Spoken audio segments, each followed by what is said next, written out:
On average, it's about 2.5 feet deep throughout the canal, so it's pretty deep. Obviously, the little ones, you want to be a little more mindful. Don't lean too far out over the edge, but for the most part, it's pretty shallow. We're gonna exit the flood wall eventually, and you'll notice that the canal gets a lot wider out there. It's still pretty shallow, but it's more like 4.5 feet deep, 5 feet deep in a few areas, and there's a couple of really small areas in the very, very middle where it gets up to like 7 or 8 feet deep for just a second. So most of it is still really shallow, but I want you to be a little more mindful out there, right? That's it. Oh, last thing is we do have a little bit of wind today here and there, so just be careful if we get a little close to a wall, right? This boat has a flat bottom so that we can navigate shallow waters. But the wind, if it gusts, sometimes it can push us a little bit to the side, right? And you don't want to accidentally get your finger pinched if we get close to a wall, all right? So I just want you to be mindful of that. It's very rare, but I thought I'd throw it out there just to be on the safe side. But that's it. That's our safety stuff. We're going to get underway and begin our journey back in time along this very old canal. Yes, you had a question up there? Nope. Oh, is that just a hello wave? I was waving to somebody. Oh, somebody else. Okay. I just stole their wave.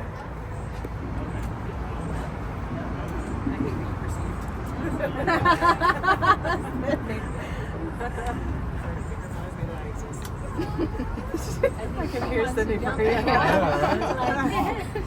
Trying to crawl out. She was like, I'm scared of it once.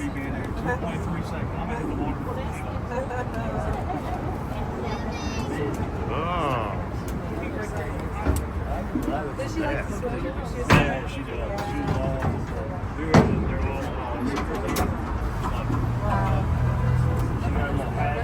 Oh my God. Oh my God. Our baby's a better All right, welcome to the Canal Walk Canal. I gotta close my nose still. It's always scary when I see like those videos of like, I guess, them teaching how to babies. It's a Richmond, We Virginia. usually get a healthy mix here on the boat rides between locals and visitors. And for locals, a lot of times they've grown up around this canal, but they've never ridden along it. But for a lot of visitors, they have no idea that this thing is even here. They've never heard of the Canal Walk Canal. Over here, they make a lot of events. So this thing is actually extremely old. Construction started on this canal in 1785. To put that into perspective, that is decades before they even began building the Erie Canal, right? The one we all learned about in school.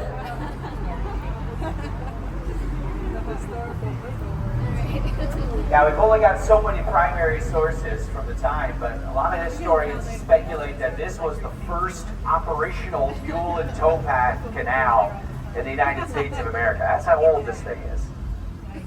This was the vision of the first president of the United States, George Washington. George was from Virginia, right? He was from this area. He was from the Northern Neck, actually, but George wanted to make sure the economy was going to flourish in his home in the new United States. So he became the president of the James River Canal Company right here in Richmond, Virginia. And he called this plan that he had the Great American Water Line. He was inspired by the canals of Europe, but unfortunately, they didn't really know what they were doing. They were some of the first to do it in the United States, and there was not, generations of canal builders here like there was in Europe. They were kind of making it up as they went along, and they were plagued with flooding, collapses, cost overruns, problem after problem after problem. They worked on George Washington's vision here in the state of Virginia for nearly 100 years, and they never completed it in its entirety. That's why you never learned about the Canal in school. They never finished it. They never finished it. So this is usually the part of the tour where I start to get a lot of nervous glances from people as they see this rushing water here.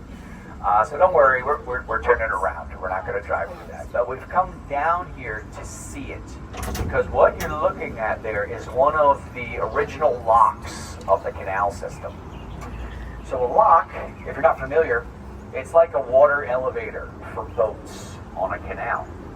So our boat, this is a little wide. This is the size of a boat that would have been on the river back then.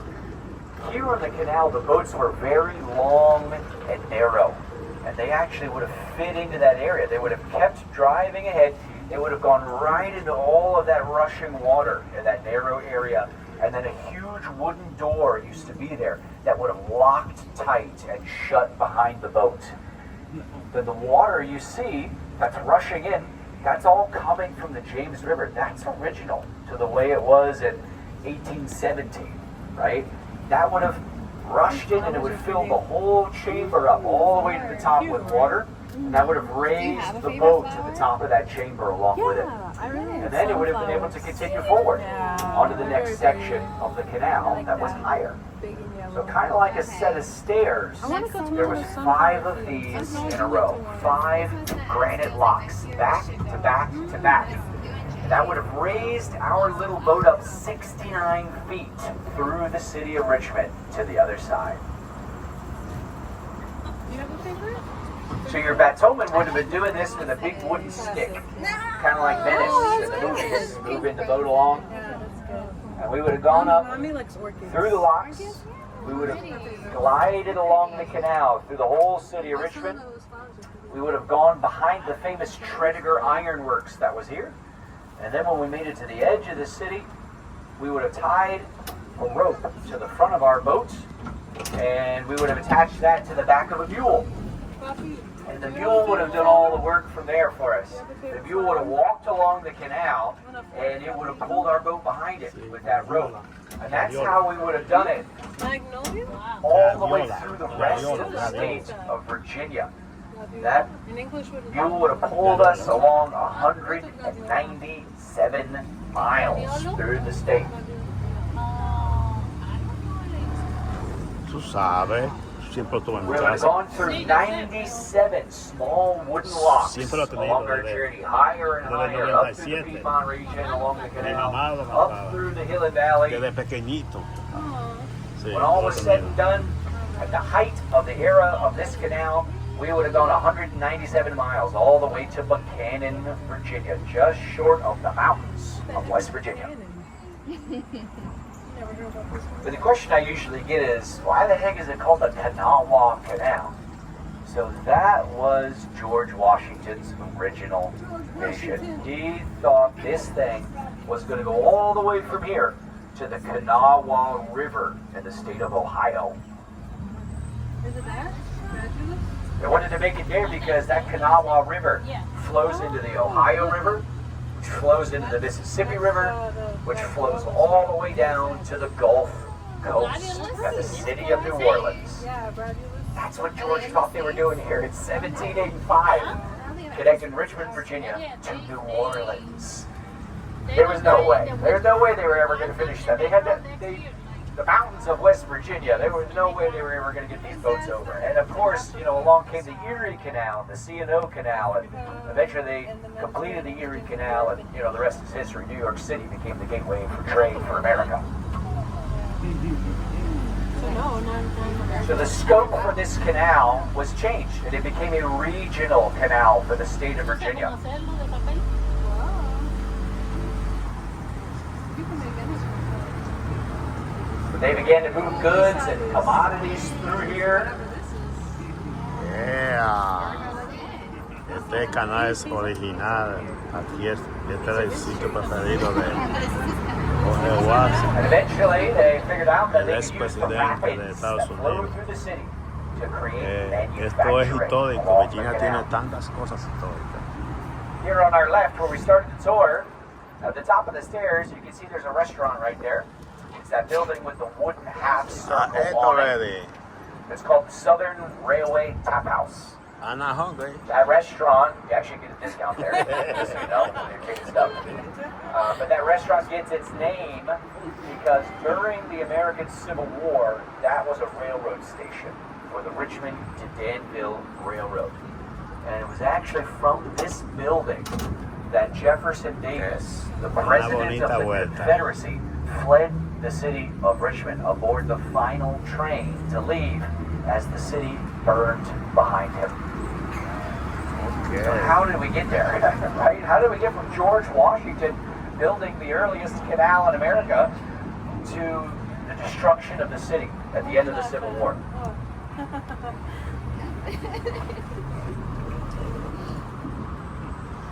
100 years after George Washington,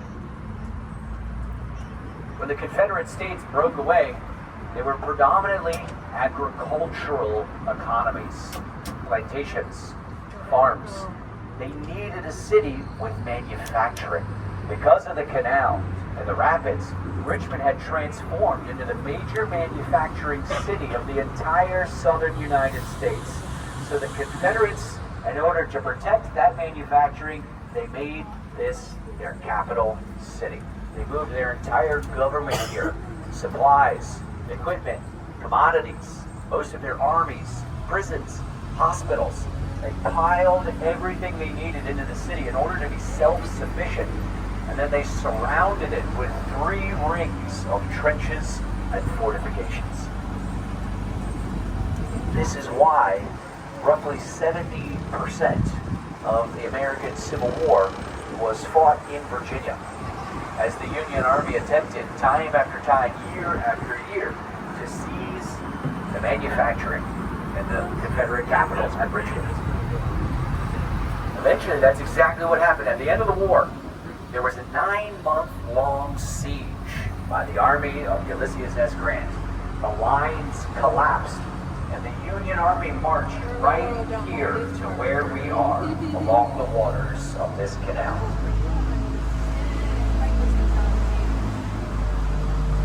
Today, we're kind of on the outskirts of the city over here in a nice little park around the edge. But back then, you got to remember, the waters of this canal were the economic heart of Richmond. We would have been surrounded by important manufacturing equipment, piles of commodities, supplies, enormous warehouses all around us. All of the things that, as the Union Army barreled down on the city, the Confederates were panicking because they didn't want them to have it. So they ran through this area. They gathered up anything useful that they could find. They threw it into the enormous warehouses that lined these waters. And as they fled the city of Richmond, they started fires in each one of those warehouses. As they crossed the bridges of the James River, they exploded them behind them with TNT, so they couldn't be followed by the Union Army. And just as quickly as that was done, the weather began to shift. Huge gusts of wind began kicking up in the area, and the fires in those warehouses began to grow into an enormous, towering inferno. Those fires grew and burned and spread over 72 hours straight. Everything around us, as far as you can see in all directions, became engulfed in the inferno. Newspaper accounts from the day said that even the waters of the canal itself were burning, because in their panic, the Confederates had decided to pour out hundreds of gallons of liquor into the canal before they ran, so that the Union Army wouldn't be able to drink it to celebrate their victory. Finally, after 3 days of destruction, the Union soldiers arrived right here to where we are, and they beat the fires back. But by that point, it was already too late.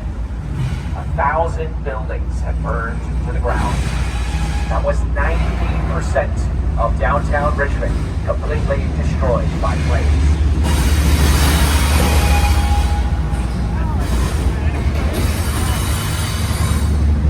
CSX train coming through here.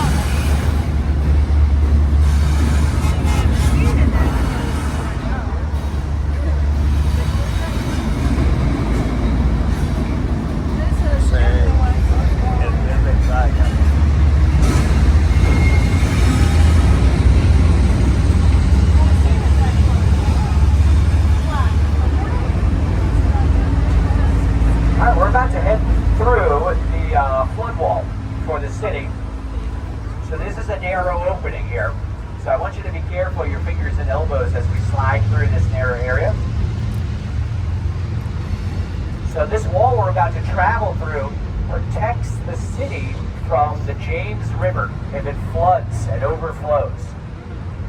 This wall is huge. It extends around all the low-lying areas of the city. We're going to be traveling along it for most of the rest of our trip.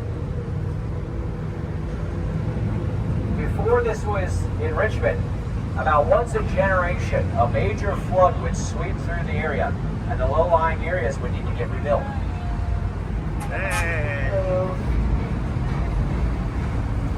That was just infrequently enough that Richmonders put up with it. You know, they needed the river for their livelihood, and once a generation, you could rebuild from. But unfortunately, the rate of floods began to increase, and it all came to a head in the 1970s when the city experienced 3 once-in-a-generation floods, back to back to back. That's what prompted the U.S. Army Corps of Engineers to come to town. They began construction on this enormous wall in 1985, and they completed it in 1993 at the cost of $500 million. Oh my God. Peso.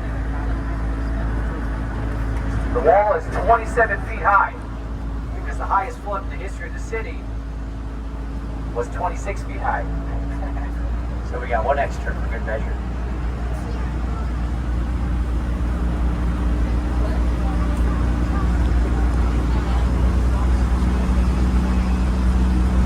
So you can see this part of the canal, this is a lot wider than where we began.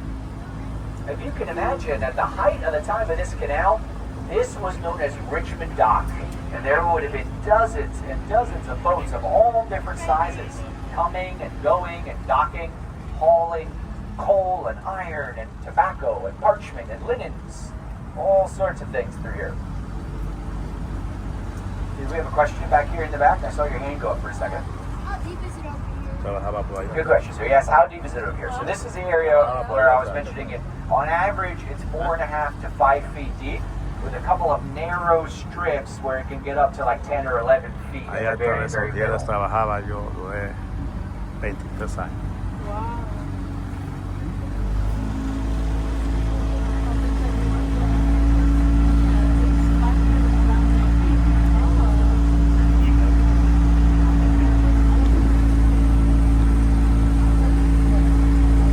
Yes, another question over here.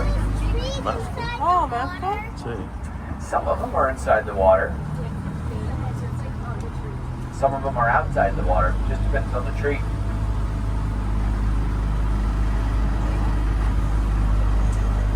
Before the American Civil War, 2 enormous industries were flourishing along the waters of the canal system. 2 extremely different industries from one another that represented the 2 very different economies that had developed in Richmond, Virginia before the Civil War. The first, surprisingly to many Richmonders, was actually flour. The largest flour mills on the planet espero were que in se hayan Richmond. divertido Before the Civil con War, 11 este pasaje en el canal de aquí de Richmond, Virginia, levantado. Espero que se hayan disfrutado un bonito pasaje. Lo vemos en vivo y a digital.